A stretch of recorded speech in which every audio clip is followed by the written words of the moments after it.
We also have numerous and far too many to name pardon recipients joining us today, along with their families and loved ones, and I'm personally thrilled so many of you were able to join us this morning, even moving us to a different location. I reviewed your applications, heard your stories, approved your pardons, but due to the pandemic, we were unable to connect in person. So I'm even more glad to be able to meet all of you today, to put a face with a story and to meet your loved ones. This includes Jason Alston, who we will hear from later in a little bit, whose business, Heaven's Table, is just inside the Crossroads Collective. Because this morning is in part a celebration not only of Jason's story, but the stories of all our pardon recipients and the work they do, their work to start anew, to give back to their families, to give back to their churches and communities and state, and to make amends. And that includes the individuals receiving their pardons today. If you hear from any one of the more than 260 others that I pardoned, you'll find stories of redemption, service to others, and hope for the future. As I said when I reinstated the Pardon Board, I believe in forgiveness and I'm in the power of redemption, and I believe the people of Wisconsin believe that also. So I'm glad to announce today that with this latest group of 71 pardon recipients, our total number of pardons is now 263 and counting. Woo! And we're on the target to pardon more during my first term than any other governor in recent history. After years and years of the Pardon Advisory Board sitting dormant, there are a lot of people out there looking and hoping for their second chance. It's because of that today I'm also signing an executive order to help streamline and improve our pardon process and ensure we can get pardons out the door to those who are eligible for them. So I'm announcing today an expansion of pardon eligibility. Under our current process, an individual is not eligible for a pardon until 5 years have passed since they completed their sentence. And that's going to continue to be the same. But that's also presented some challenges for folks who might have had additional charges that related to or came after those first charges. We found there were folks who are not able to receive a pardon, not because their crimes were more serious or because they posed a greater risk to the community, but simply due to the timing of their convictions and the sentencing. This change will allow folks to apply whose circumstances are not drastically different than other eligible applicants or even those who have already received pardons. The executive order will create a new expedited process for applications. Under the new process, applicants will still go through the same intensive background checks, but the chair of the board will be able to send applications that meet certain stricter criteria directly to my desk for consideration without delay. Yay!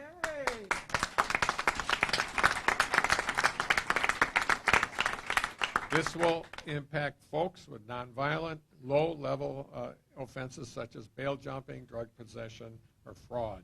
This will help get these nonviolent, low-level offenders through the system quicker and onto the road for their next goal. So, with these changes, I look forward to further our pardon process and giving more Wisconsinites the opportunity at a second chance. Now, I'd like to hand things over to Nate Holton, member of the Pardon Advisory Board and the Director of Diversity and Inclusion for the Milwaukee County Transit System. Nate, you're up.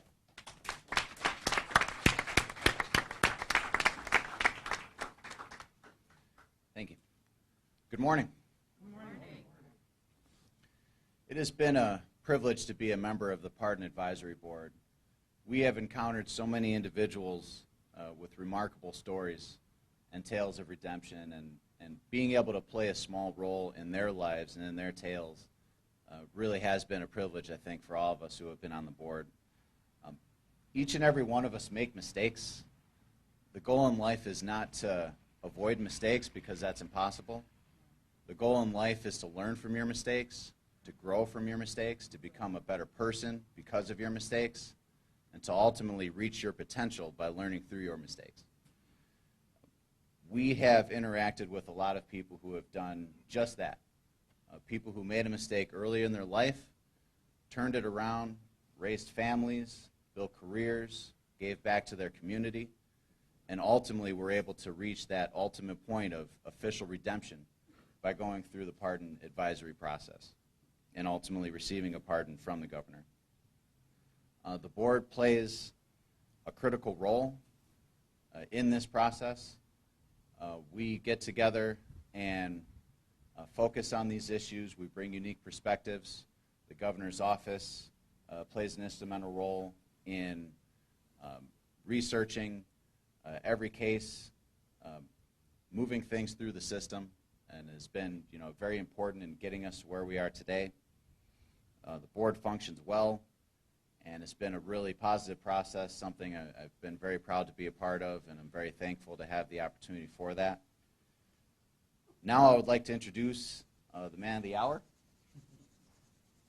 So this is somebody who made some mistakes at age 20 and took responsibility for them.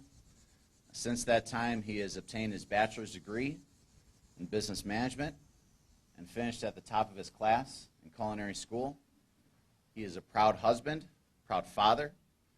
He's a minister, and he has been someone who's been a really positive influence in the people around him. He has worked hard for very many years to get to the point that he's gotten to with his businesses, and I can personally attest that the food that he makes is delicious. Suffice to say, Jason Alston, his case for a pardon is unassailable. He is just an absolutely tremendous human being. Very proud to have him here. Very proud to be able to introduce him. Everybody, Jason Alston.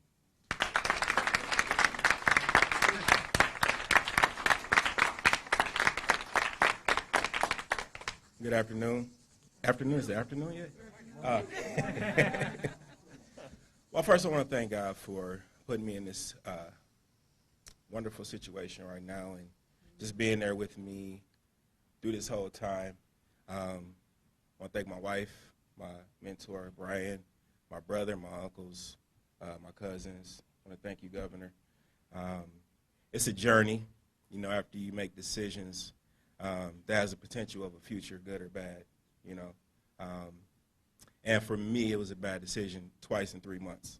So I remember my first day in there, and then I knew I needed to get myself together. And the first thing, my cellmate at the time was like, "Man, what you doing in here?" I'm like, "I got in trouble," So he's like, "Man, you don't look like you belong in here."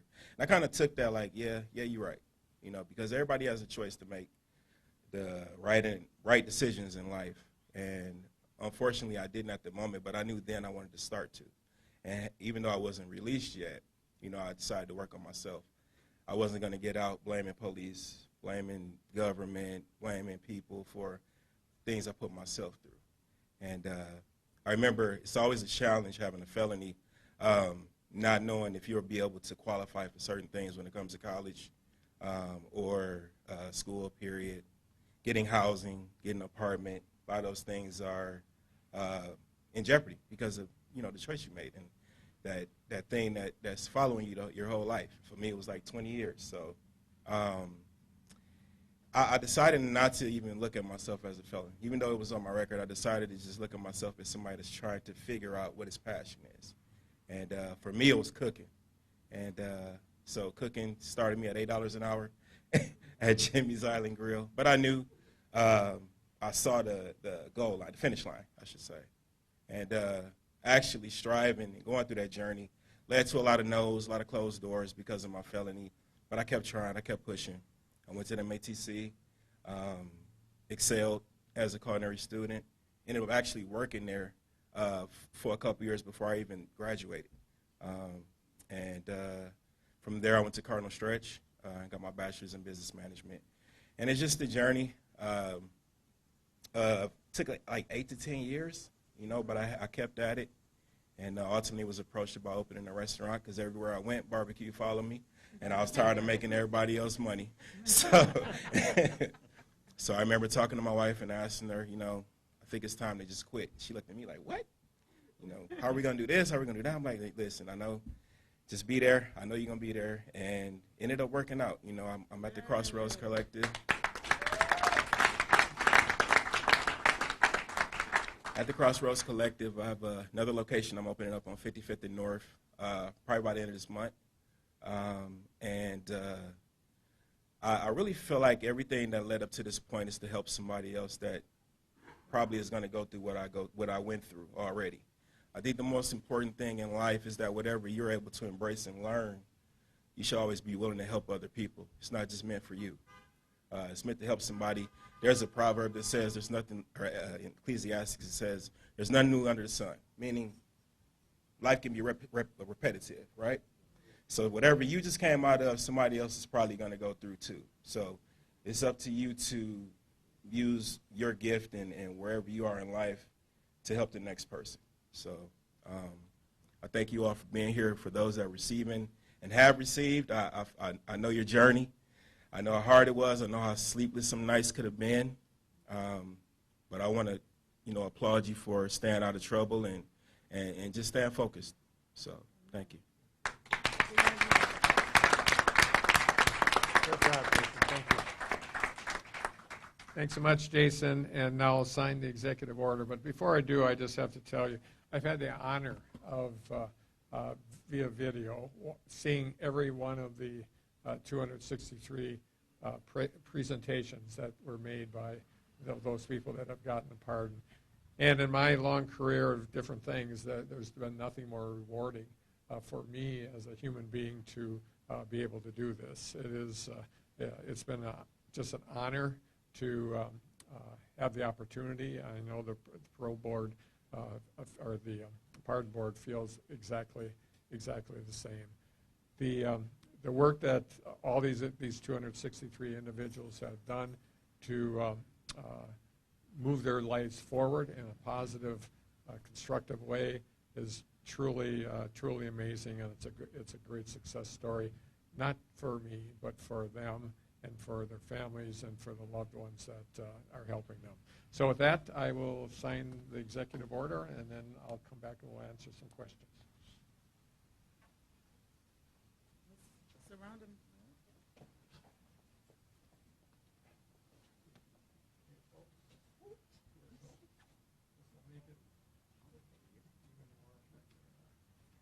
Executive order 130, folks.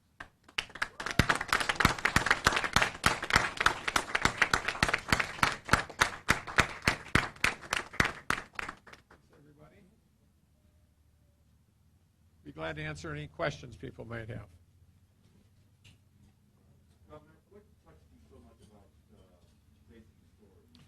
Well, Jason's story is very similar to a lot of the other ones, and it's one of those situations where certainly life wasn't going in the right direction for them, but they, sometimes through the help of others, sometimes on their own, they understand that there's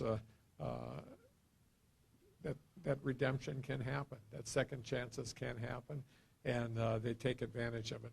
And Jason's just a perfect example of that. Successful, running a successful business, opening up an additional site in the very near future as a member of his community, and is doing the right things that we expect all Wisconsinites to do.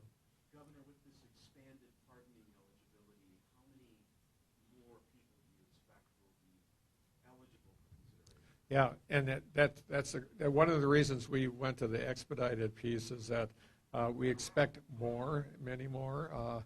I mean, we already have a waiting list of hundreds, I'm sure, but I anticipate that this could increase our pardon output by the committee, by the council, and by doing it in an expedited way with a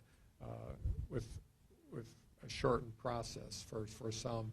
I'm guessing we'd increase it by 25%, but we have such a backlog that there are a lot of people waiting for this, and the pardon board does their due diligence in making that decision. So it's time consuming on everybody's part, but certainly well worth it. Governor, in that time that you granted all these pardons, how many That's a great question. I don't see the ones that they denied, so I'm gonna turn it over to Ryan. About a third. About a third. Yeah, it's a good question though. Governor, the state has been mandating all state employees report their vaccination status by September 9th. Is there going to be a mandate? Well, that's the point. We're collecting this information. We have tens of thousands of employees across the state of Wisconsin. We need to know what the end is first, but we will be making that decision on what our next steps are, and in the very near future, the 9th is coming up on us quickly, but after that, we'll be in a position to know, if we have already 90% vaccinated, then we could do something different than if we only have 70%. So we're waiting for those final numbers. With COVID increasing in the state, or cases increasing, have you reconsidered at all trying to put some statewide action out there that might stand up in the courts? I thought about it. I think about it daily. But at the end of the day, we all know whether there's a mask mandate or any other mandate from me or any of our public health people locally, that we have a solution. It's a shot. It's real simple. Get a shot, and we'll be able to get out of this. So yes, I have thought. To answer your question, I have thought about it. We believe we will be in a position soon to say we are approaching herd immunity, but we've got a ways to go yet. Last question.